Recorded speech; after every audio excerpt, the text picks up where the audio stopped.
இன்றைய தினம் யாழ்ப்பாண பல்கலைக்கழக வளாகத்தில் அந்த முன்றல்ல இந்த கையெழுத்து போராட்டம் நடைபெற்றிருக்கின்றது. இதற்கு ஆதரவு தெரிவிக்கும் முகமாக விரிவுரையாளர்கள், பல்கலைக்கழக மாணவர்கள் என்று பலரும் இந்த கையெழுத்து போராட்டத்தில் ஈடுபட்டிருந்தார்கள். கொழும்பிலே 11 தமிழர்களை படுகொலை செய்து கடத்தி கப்பங்கட்டு கொலை செய்த கடற்படை அதிகாரிகளை, சிறை தண்டனைக்கு சென்றவர்களை பொது மன்னிப்பு கொடுத்து அரசாங்கம் விடுதலை செய்திருக்கு. உடனடியாக இந்த அரசியல் கைதிகளுக்கு பொது மன்னிப்பு கொடுக்கணும், பாரபட்சம் என்ற பேச்சுக்கு இடம் இருக்கக்கூடாது என்ற அந்த அரசினுடைய கைகள் முழுமையாக இனப்படுகொலையின் காரணமாக ஒரு இனத்தின் மீது வளைந்து திணித்த அந்த போரின் காரணமாக இரத்த கரைகளோடு படிந்திருக்கிறது. அதனை அந்த அரசு சுத்தம் செய்து கொள்வதற்கு முன்வர வேண்டும் என்று இந்த மாணவர் சமூகமாக இங்கு நாங்கள் குறிப்பிட கடமைப்பட்டிருக்கிறோம்.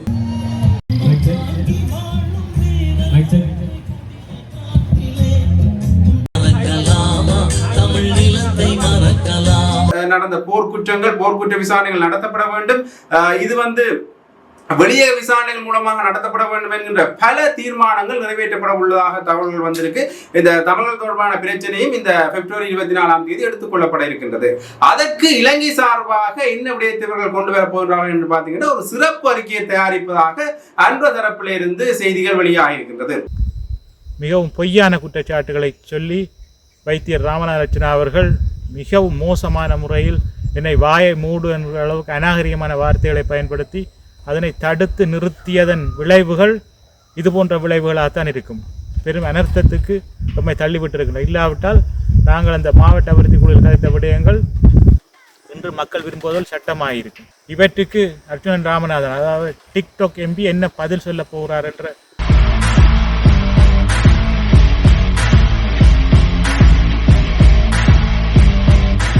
ஜெஃப்னபடியன் சொந்தங்களுக்கு வணக்கம்.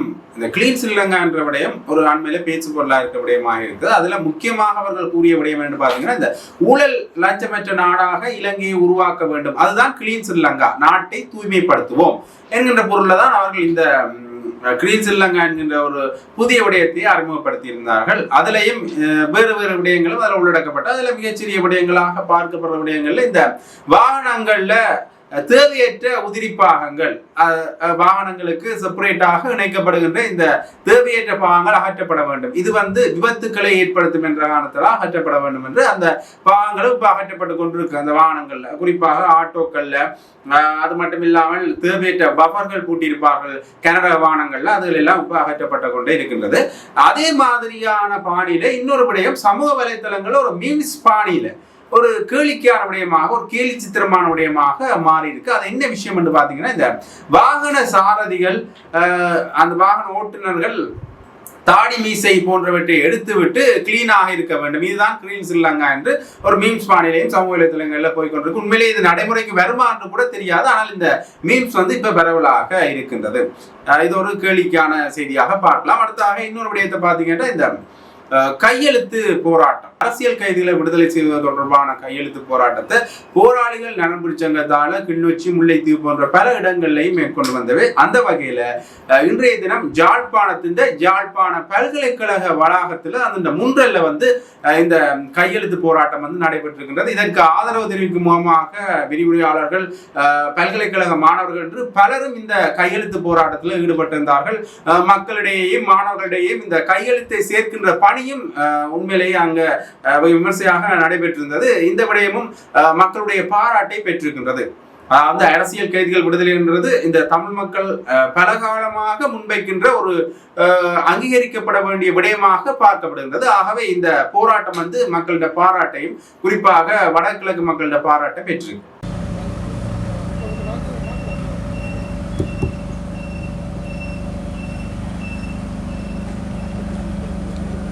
தொடர்ந்து சகோதர மதத்தை சேர்ந்த மௌலவி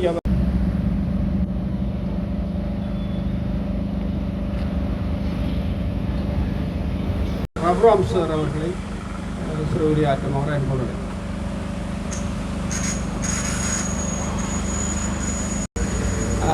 தொடர்ந்து எங்களுடைய ஆங்கிலிக்கன் திருச்சபையை சேர்ந்த செல்வன் சார் அவர்களை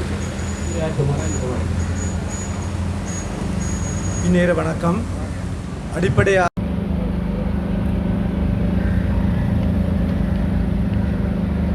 தொடர்ந்து உங்களுடைய அருட்தந்தை மங்களம் அடிகளார் அவர்களை சிறு உரையாற்றுமாறு அன்போடு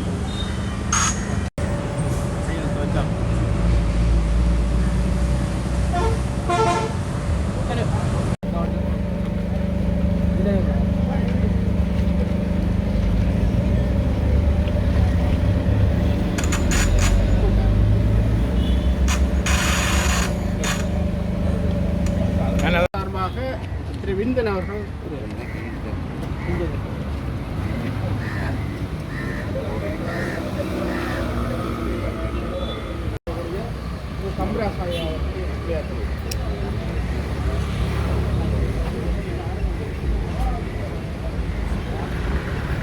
நாற்பத்தி 42 வருடங்களாக இந்த நாட்டிலே பயங்கரவாத தடை சட்டம் இருக்கின்றது.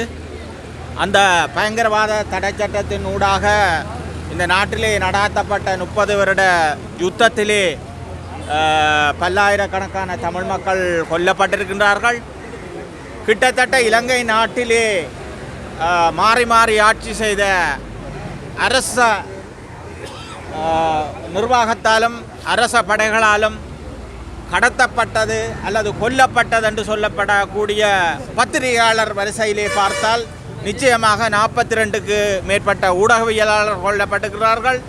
அந்த வகையிலே தென்னிலங்கையிலே பிரபலிய பத்திரிகைகளாக இருக்கக்கூடிய லசந்த விக்ரமதுங்க, பிரகித் கூட, அதே போல் சிவராம் அண்ணன், நடேசன் ஐயா, நிமலராஜன் அண்ணன், இன்னும் எத்தனையோ ஊடக நிறுவனங்கள் அடித்து நொறுக்கப்பட்டிருக்கு. ஊடகவியலாளர் கொல்லப்பட்டிருக்கிறார்கள். ஊடகவியலாளர் இப்பவும் அச்சுறுத்தப்பட்டு கொண்டிருக்கின்றார்கள்.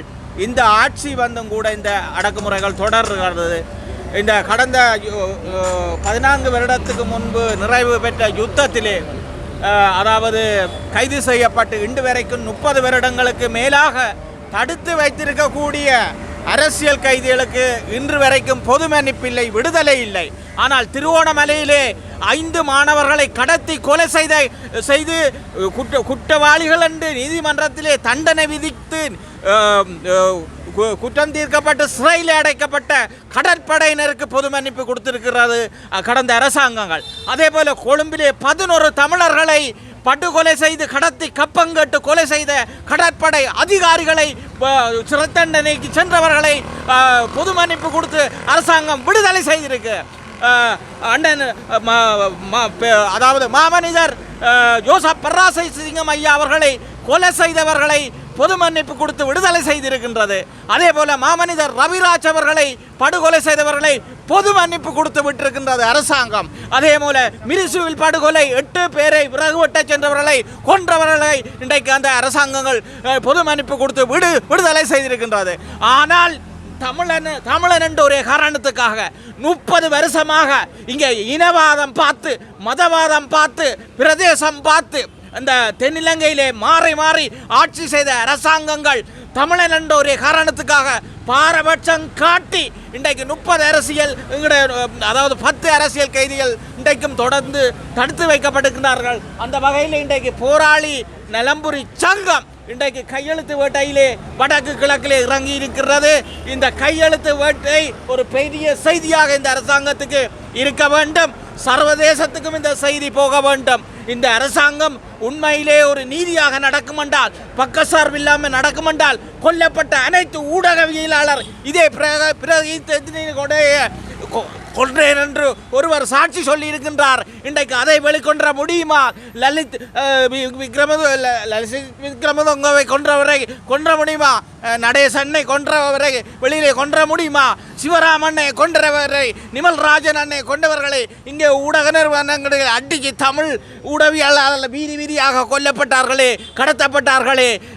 இறுதியாக லலித், வீரராஜ், குகன் உட்பட எல்லாருமே கடத்தப்பட்டார்கள். இவர்களை நீங்கள் முன்னிறுத்துங்கள், விசாரியுங்கள், எங்களுக்கு ஒரு நீதியை தாருங்கள், தமிழர்களுக்கு ஒரு விடிவை தாருங்கள். இந்த அரசியல் கைதிகளை மனிதாபிமான அடிப்படையிலே விடுதலை செய்யுங்கள். இல்லை என்றால் இந்த போராட்டம் வடகிழக்கை தாண்டி தென்னிலங்கை வரைக்கும் விசாரிக்கப்படும், சர்வதேசத்துக்கும் கொண்டு செல்லப்படும் என்ற செய்தியை இந்த இடத்திலே தெரிவித்து உடனடியாக இந்த அரசியல் கைதிகளுக்கு பொது மன்னிப்பு கொடுக்கணும். பாரபட்சம் என்ற பேச்சுக்கு இடம் இருக்கக்கூடாது என்றதை இந்த இடத்திலே வலியுறுத்தி நிற்கின்றேன். இன்றைக்கு உருவம் பெற்றிருக்கின்றது. அந்த கோரிக்கைக்கு இல்லாட்டி அந்த கோரிக்கையை நிராகரிப்பதற்கு அரசு தரப்பால் எந்த விதமான நியாயமும் சொல்ல முடியாத ஒரு நிலைக்கும் அவர்களே தள்ளப்பட்டிருக்கிறோம். காரணம், கடந்த 2015ஆம் ஆண்டில் இருந்து ஸ்ரீலங்கா அரசு உத்தியோகபூர்வமாக பயங்கரவாத தடுப்பு சட்டத்தை தாங்கள் நீக்குவதற்கு இணங்கி அந்த சட்டம் ஒரு கொடூரமான சட்டமாகவும் அது அடிப்படையில் ஜனநாயகத்துக்கும் சட்டத்தின் ஆட்சிக்கும் நீதிக்கும் முரணான விதிமுறைகளை கொண்ட ஒரு சட்டம் என்பதும் ஏற்றிருக்கின்ற ஒரு நிலையிலே அந்த கொடூரமான சட்டத்துக்கு கீழ் கைது செய்யப்பட்டு இருக்கக்கூடிய எவருக்கும் ஒரு நீதி கிடைக்கக்கூடிய வகையிலே சட்டத்தின் ஆட்சியை மதித்து ஒரு விசாரணை நடத்தக்கூடிய அமைவுகள் எதுவும் கிடையாதென்ற அப்படியும் அதிலே மிக தெளிவாக உறுதிப்படுத்தப்படுகின்றது.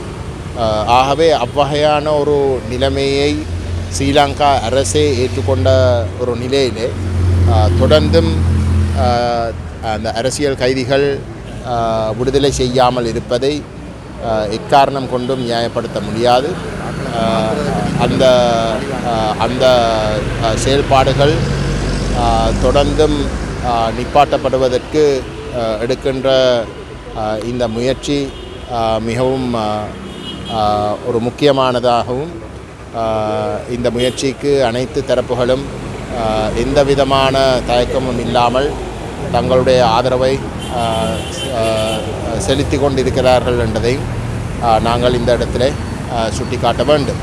இந்த புதிய அரசாங்கம் ஆட்சிக்கு வந்ததுக்கு பிற்பாடு தங்களுடைய பயங்கரவாத தடுப்பு சட்டம் சம்பந்தமாகவும் அரசியல் கைதிகள் சம்பந்தமாகவும் எடுத்திருக்கக்கூடிய நிலைப்பாடு தலைகீழாக மாறி இருக்கின்றது.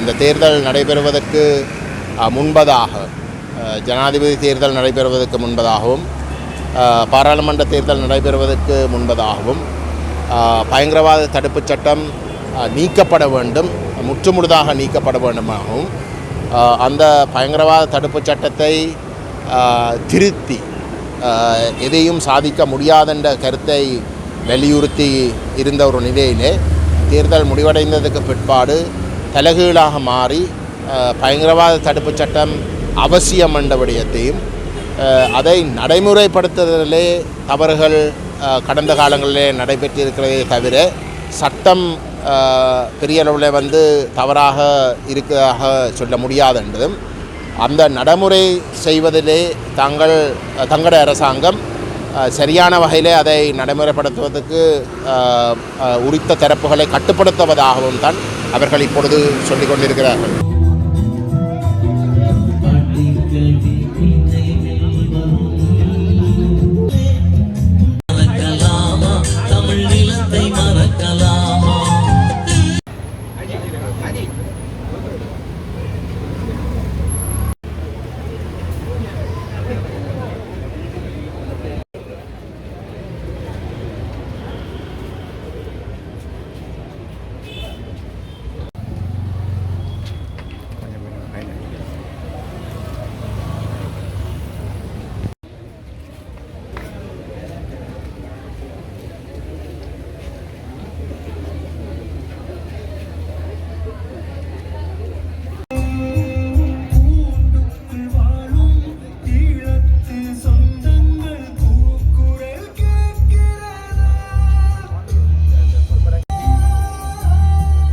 இந்த கையெழுத்து போராட்டத்திற்கு வலி சேர்க்கும் விதத்திலே யாழ்ப்பாண பல்கலைக்கழக சமூகமாக மாணவர்கள் நாங்கள் இங்கு ஒன்று திரண்டு அதற்கு கையெழுத்திடும் இந்த போராட்டத்திலே பங்கெடுத்திருக்கிறோம். உண்மையில் தற்பொழுது வரையில் 10 அரசியல் கைதிகள் 162 2017ஆம் ஆண்டு 162ஆக இருந்த தமிழ் அரசியல் கைதிகளுடைய எண்ணிக்கை தற்பொழுது 10ஆக குறைவடைந்திருக்கிறது. இருந்த போதும் மாறி மாறி வந்த ஸ்ரீலங்காவினுடைய ஆட்சிகளால் இன்றும் அவர்கள் தொடர்ந்தும் சிறைகளிலே வாடிக்கொண்டிருக்கிறார்கள். அவர்களில் 8 பேர் மீது தற்பொழுது நீதிமன்றங்களிலே வழக்கு விசாரணைகள் இடம்பெற்றுக் கொண்டிருக்கக்கூடிய அதே நேரம் இருவர் இன்னமும் வழக்கு விசாரணைகள் இல்லாமல் தொடர்ந்தும் தடுப்பிலே வாடிக்கொண்டிருக்கிறார்கள் என்பதும் இங்கு நோக்கத்தக்க ஒன்று. தற்பொழுது ஸ்ரீலங்காவினுடைய அரசாங்கம் நல்லிணக்கம் தொடர்பான உரையாடலை இந்த நாட்டிலே அதிகம் பேசிக்கொண்டிருக்கிறது. கிளீன் ஸ்ரீலங்கா என்கின்ற ஒரு புதிய செயற்திட்டத்தை இந்த அரசு இந்த நாட்டிலே முன்னெடுத்து கொண்டிருக்கிறது. ஆனால் அந்த அரசினுடைய கைகள் முழுமையாக இன படுகொலையின் காரணமாக ஒரு இனத்தின் மீது வளைந்து திணித்த அந்த போரின் காரணமாக இரத்த கரைகளோடு படிந்திருக்கிறது. அதனை அந்த அரசு சுத்தம் செய்து கொள்வதற்கு முன்வர வேண்டும் என்று இந்த மாணவர் சமூகமாக இங்கு நாங்கள் குறிப்பிட கடமைப்பட்டிருக்கிறோம். கிளீன் ஸ்ரீலங்கா என்பது தனியே சுத்தம், சுகாதாரம், வீதிகளை, தெருக்களை சுத்தப்படுத்துகிறோம் என்பதில் மட்டும் இந்த அரசுடைய நோக்கங்கள், இலக்குகள் அமைந்துவிடக் கூடாது. அது எப்பொழுதுமே மக்கள் மனங்களிலே இருக்கக்கூடிய ஆறாத வடுக்களை, மனங்களிலே இருக்கக்கூடிய ரணங்களை எப்பொழுதுமே தணிப்பதாக இருக்க வேண்டும். அதுவும் ஒரு வகையிலே இந்த நாட்டை தூய்மைப்படுத்தக்கூடிய ஒரு செயல்தான். இந்த மக்களுடைய மனங்களிலே கண்ணீரும் கவலைகளுமாக தேங்கி தேங்கி மக்களுடைய மனம் தொடர்ந்தும் அழுக்குகளால் தான் படிந்திருக்கிறது. அதனையும் இந்த அரசு சுத்தம் செய்வதற்கு முன்வர வேண்டும். அடுத்ததாக இன்னொரு விடயத்தையும் நாங்கள் பார்க்க வேண்டும். பார்த்தீங்கன்னா இந்த ஜெனீவா தீர்மானம் தொடர்பாக இந்த இலங்கை அரசாங்கம், முன்னை நாள் இலங்கை அரசாங்கம் சரி, இந்த இலங்கை அரசாங்கம் சரி, இப்ப தற்போது இருக்கிற இலங்கை அரசாங்கம் சரி, கிட்டத்தட்ட ஒரே நிலைப்பாட்டில் தான் இருக்கிறோம் என்கின்ற ஒரு பேசு பொருள் அண்மை காலமாக இருக்கின்றது. ஏனென்று பார்த்தீங்கன்னா முன்னைய அரசாங்கத்தில் இருந்தாக்களும் சரி, ரணில் விக்ரமசிங்க கோட்டபாய ராஜபக்சவுடைய அரசாங்கத்தில் இருந்தாக்கள் சரி, இந்த வெளிநாட்டில் அதாவது உள்ளக விசாரணைகளை மட்டும்தான் நாங்கள் ஏற்போம், வெளியக விசாரணைகளை ஏற்க மாட்டோம் என்கின்ற விடயத்தில் குறிக்கோளாகத்தான் இருந்தவர்கள். அந்த வகையில அண்மையில ஜெனீவாவில் நிறைவேற்ற தீர்மானத்தை கூட இந்த அரசாங்கம் நிராகரிக்கிறதாக சொல்லியிருந்தது. வெளிவார அமைச்சர் இதை நாங்கள் முற்றாக நிராகரிக்கின்றோம் என்று சொல்லியிருந்தார். அந்த வகையில பிப்ரவரி 24 ஜெனீவாவுடைய தீர்மானங்கள் நிறைவேற்றப்பட போகின்றது. அந்த வகையில இந்த தமிழர்களுடைய பிரச்சனை, இலங்கையில நடந்த போர்க்குற்ற விசாரணைகள் நடத்தப்பட வேண்டும். இது வெளியே விசாரணைகள் மூலமாக நடத்தப்பட வேண்டும் என்கின்ற பல தீர்மானங்கள் நிறைவேற்றப்பட உள்ளதாக தகவல்கள் வந்திருக்கு. இந்த தமிழர்கள் தொடர்பான பிரச்சனையும் இந்த பிப்ரவரி 24 எடுத்துக்கொள்ளப்பட இருக்கின்றது. அதற்கு இலங்கை சார்பாக என்ன விடயத்தை கொண்டு வர போகிறார்கள் என்று பார்த்தீங்கன்னா, ஒரு சிறப்பு அறிக்கையை தயாரிப்பதாக அன்பு தரப்பில் இருந்து செய்திகள் வெளியாக இருக்கின்றது. அந்த சிறப்பு அறிக்கையில தமிழர் தொடர்பான விடயங்களை தாங்கள் உள்ளடக்குவதாக அவர்கள் கூறியிருந்தார்கள். அது மட்டும் இல்லாமல் இது ஜெனீவாவை சமாளிக்கின்ற ஒரு விடயமாக அமைகின்றதா என்கின்ற கேள்வியும் எழுந்திருக்கின்றது. அதுல இவர்கள் உள்ளடக்கிற விடயத்துல இந்த வெளியக விசாரணைகளை உள்ளடக்கல, மீண்டுமே இந்த உள்ளக விசாரணைகள் மூலமான ஒரு தீர்வு பெற்றுத்தரப்படும் என்கின்ற பொருள்ல தான் அந்த சிறப்பு அறிக்கை சமர்ப்பிக்கப்பட இருக்கின்றது என்கின்ற தகவலும் அரசியல் வட்டாரங்கள்ல இருந்து வந்திருக்கு.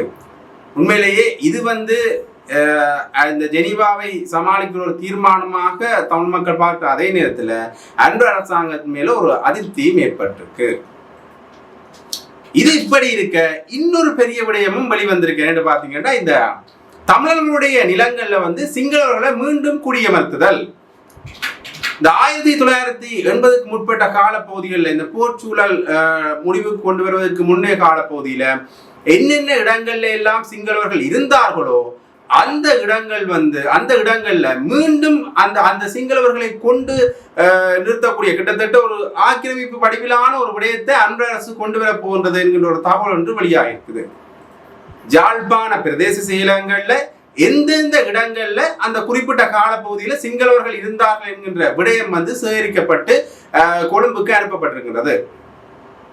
ஆகவே இது தொடர்பாக பார்க்கின்ற இடத்துல இந்த விடயம் தான் நடக்க போகின்றது என்கின்ற ஒரு தகவலும் கசிஞ்சிருக்கு. முன்னைய அரசாங்கம் செய்த விடயத்தை தான் இந்த அரசாங்கம் மீண்டும் செய்ய போகின்றதா என்கின்ற கேள்வி மக்கள் மத்தியில் இருந்திருக்கு. அதே நேரத்துல இப்ப அன்ருகுமார் திசாநாயக்க அவர் ஆட்சிக்கு வந்த அப்புறம் பாதைகளை விடுவிச்சார், நிலங்களை விடுவிச்சார். அது அன்ருகுமார் திசாநாயக்கனுடைய ஒரு பாராட்டு பத்திரத்தை பெற்றிருந்தார், மக்கள் மத்தியில் ஒரு பாராட்டை பெற்றிருந்தார்.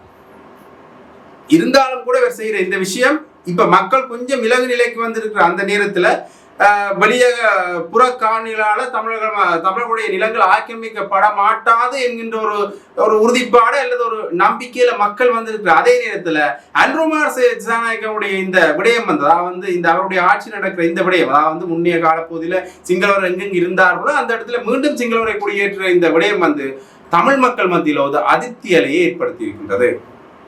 ஆகவே இது தொடர்பாக அன்று அரசாங்கம் இந்த தகவலை எப்படி தெளிவுபடுத்த போகுது என்றதையும் நாங்கள் பொறுத்திருந்தான் பார்ப்போம். உண்மையிலே இந்த அறிக்கைகளை, அதாவது இந்த யார் யார் இருந்தார்கள் முன்னைய காலகட்டங்கள் என்ற விடயங்களை ஏன் பிரேசில மூலமாக எடுத்தார்கள் என்கின்ற தெளிவுபடுத்தல அன்று அரசாங்கம் இன்னுமே தரையில்லை. அதாவது இந்த ஆளுங்கட்சி இன்னுமே தரையில்லை. அந்த தகவலையும் நாங்கள் எப்ப தருவார்கள் என்பதையும் நாங்கள் பொறுத்திருந்தான் பார்ப்போம். குறிப்பாக அந்த தெளிவுபடுத்தல இந்த விடயங்கள்லாம் அடங்கி இருக்கா என்பதையும் நாங்கள் பொறுத்திருந்தான் பார்ப்போம். அடுத்ததாக இன்னொரு முக்கியமான விடயத்தையும் நாங்கள் பார்ப்போம் என்று பார்த்தீங்கன்னா ரணில் சஜித் இணைவு. ரணில் சஜித் இணைவு தொடர்பாக பலகட்ட பேச்சுவார்த்தைகள் நடைபெற்று வருவது நீங்கள் அறிந்த விடயம். ஏண்டா ரணில் சஜித் இணைய வேண்டும் என்பது இந்த எதிர்கட்சியினுடைய காலத்தின் கட்டாயமாக மாறி இருக்கின்றது. ஏண்டா மிகப்பெரிய பலம் பொருந்திய கட்சியாக ஆளுங்கட்சி இருக்கின்றது. அது இப்ப பாராளுமன்ற தேர்தலுக்கு பிறகு இன்னுமே ஒரு பலம் பொருந்திய கட்சியாக மாறி இருக்கின்றது. ஜனாதிபதி தேர்தல் எடுத்திருந்தீங்கள் என்றால் கூட இந்த ரணில் சஜித் இணைஞ்சிருந்தால் இந்த ஜனாதிபதி தேர்தல் முடிவுகளே மாறி இருக்கு. கிட்டத்தட்ட ஒரு பெரும்பான்மை பலத்தோடு ஜனாதிபதியாக ரணிலோ அல்லது சஜித்தோ யாராவது வந்திருப்பார். இந்த இணைவு நடந்திருந்தார், ரணில் சஜித் இணைவு நடந்திருந்தார். ஆனால் அந்த ரணில் சஜித் இணைவு இல்லாது அன்ருகுமார் நாயக்கனுடைய அரசாங்கத்துக்கு மிகப்பெரிய வெற்றியை ஈட்டி தந்திருக்கு. ஆகவே இனிவரும் காலங்களிலேயாவது இந்த ரணில் சஜித் இணைந்து எதிர்கட்சியை பலப்படுத்தணும் என்கின்ற ஒரு முக்கிய எதிர்பார்ப்பு இந்த எதிர்கட்சிகளிடையே இருந்தது. அந்த வகையில பலகட்ட பேச்சுவார்த்தைகளும் சந்திப்புகளும் இடம்பெற்றிருந்தது. முக்கிய தேரர் ஒருவருட பிறந்த நாள்ல ரணில் விக்ரமசிங்கவும் சஜித் பிரேமதாஸ் அவர்களும் ஒருவர் நேரில் சந்தித்திருக்கிறார்கள். அதிலேயும் சில பேச்சுவார்த்தைகளை முன்னெடுத்ததான தகவலும் வந்திருக்கு. அது என்ன விடயங்கள் என்றது இன்னும் உறுதியாக வெளிப்படவில்லை. உண்மையிலேயே ரணில் சஜித் இணைவு சாத்தியப்படுமா என்கின்ற ஒரு விடயத்தையும் நாங்கள் பொறுத்தவரை பார்க்கணும். இருந்தாலும் கூட இந்த ரணில் சஜித் இணைவு என்பது ஒரு தேவைப்படுகின்ற விடயமாக எதிர்கட்சிக்கு மாறி இருக்குது. ஆகவே இது தொடர்பாக இருவரும் என்ன நிலைப்பாடு எடுக்க போயினோம், குறிப்பாக இருவரும் இணைவு இருந்தால் யார் எதிர்கட்சி தலைவராக இருக்க போறார், ரணில் விக்ரமசிங்கவா சஜித் பிரேமதாசவா என்பதை நாங்கள் பொறுத்திருந்தான் பார்க்கணும். உண்மையிலேயே இந்த பிரதான எதிர்கட்சி தலைவருடைய பதவி கூட இப்ப இழுபறி நிலையில தான் இருக்கு, யாரை பிரதான எதிர்கட்சி தலைவராக போடுறது என்பதில். ஆகவே அதையும் நாங்கள் பொறுத்திருந்தான் பார்க்கணும். ஐக்கிய தேசிய கட்சியும் ஐக்கிய மக்கள் சக்தியும் இணையுமா என்கின்றது ஒரு பெரிய கேள்வியாக அரசியல் பரப்பிலையும் மக்கள் பரப்பிலையும் எழுந்திருக்கிறது. அடுத்ததாக இன்னொரு முக்கியமான விடயத்தை நாங்கள் பார்க்க வேண்டும். பார்த்தீங்கன்னா இந்த பனை வளங்கள் அளிக்கப்படுவது தொடர்பாக பல இடங்கள்லையும் பல விடயங்களை முன்வைக்கிற ஒருவராக இந்த பனவளத்துறையினுடைய தலைவர் சகாதேவன் அவர்கள் இருக்கின்றார். அந்த வகையில் இந்த அபிவிருத்தி குழு கூட்டத்தில் கூட அவர் இந்த சில விஷயங்களை முன்வைச்ச இடத்துல வைத்தியர் ராமநாதன் அர்ச்சுனா அவர்கள் குறுக்கிட்டு இது தொடர்பான விடயங்களை பேச வேணும், அது மட்டும் இல்லாமல் அவர் வாய் மூடு என்கின்ற ஒரு தொனிப்பொருளை பேசியதாக அவர் கூறியிருந்தார். அந்த வகையில இன்று முகமாலை பகுதியில பல பனைமரங்கள் வெட்டப்பட்டு எரியூட்டப்பட்டு இருக்கின்றன. இது உண்மையிலேயே பன வளங்களின் அழிப்புண்ட மிகப்பெரிய விடயமாக மாறி இருக்கின்றது என்று அவர் கூறி, இந்த விடயத்துக்கு நாங்கள் உண்மையிலேயே அபிவிருத்தி குழு கூட்டத்தில் ஒரு முடிவு எடுத்திருப்போம், அதற்கு ராமநாதன் அர்ச்சுனா தடையை ஏற்படுத்தினார் என்று அவர் மேலேயும் ஒரு குற்றச்சாட்டை முன்வச்சிருக்கிறார். அது தொடர்பான காணொலியையும் நான் இதோட நினைக்கிறேன், பார்த்துக்கிறோம். நாங்கள் இப்போ இங்கே முகமாலை பகுதியில் இருக்கிறோம். தொடர்ச்சியாக இந்த பகுதிகளில் பனை மரங்கள் வெட்டப்படுவது தொடர்பான முறைப்பாடுகள் அதிகரித்த வண்ணம் இருந்தன. நேற்றைய தினம் எமது அலுவலர்கள் ஒரு அதிரடியான சுற்றிவளைப்பு நடவடிக்கையை மேற்கொண்ட போது இந்த பனை மரங்கள் பெரிய அளவில் வெட்டப்பட்டு அழிக்கப்பட்டு அந்த தடயங்கள் இல்லாமல் செய்யப்படக்கூடிய சூழ்நிலை இருந்தது. இங்கே வாங்க அந்த இடத்துக்கு போய் நாங்கள் பார்க்கலாம்.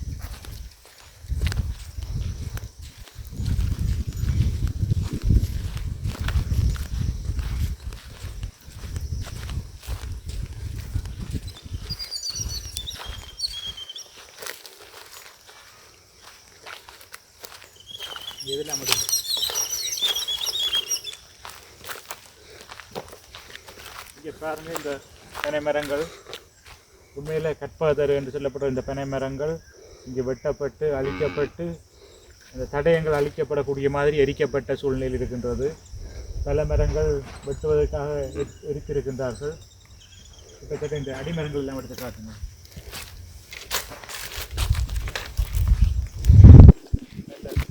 பெருமதியான மரங்கள் வெட்டப்பட்டு இந்த தடயங்கள் தெரியாதபடி அழிக்கப்பட்டிருக்கின்றன. பல மரங்கள் இந்த உள்பகுதியை போய் பார்த்தால் தெரியும். நீங்கள் என்னுடைய வாங்க ஃபுல்லாக எடுங்க, அவங்க வெட்டி போடட்டும்.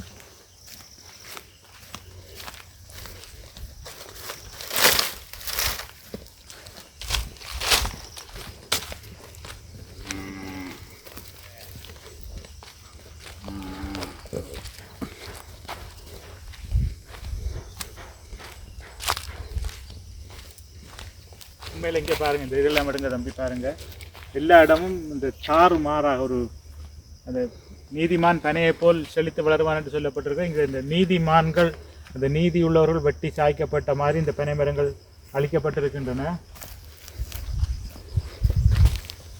இங்கே பாருங்கள்,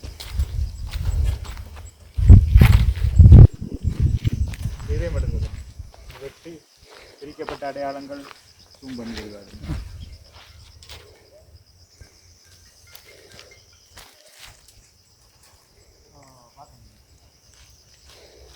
இதே மட்டும் இங்கே பாருங்க, இதில் காய்க்கக்கூடிய பெண் பனை மரங்கள் மாறா ஒரு ஈவு முறையில் அளிக்கப்பட்டிருக்கிறது.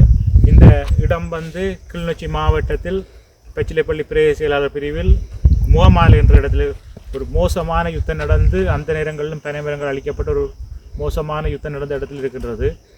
கடந்த மாதம் 26ஆம் தேதி கிளிநொச்சி மாவட்டத்தில் உள்ள அபிவிருத்தி குழு கூட்டத்தில் இந்த பனை மரங்கள் வெட்டப்படுவதை நாங்கள் தடுப்பதாக இருந்தால் அதற்குரிய குற்ற காசுகள், அதாவது தண்டப்பணங்களை பெரிதாக்க வேண்டும். பனை மரங்களை பிடுங்கி, அதாவது நாங்கள் வெட்டுவதை தடுப்பதால் மட்டும், சட்டங்களால் மட்டும் அதை செய்ய முடியாது, தடுக்க முடியாது.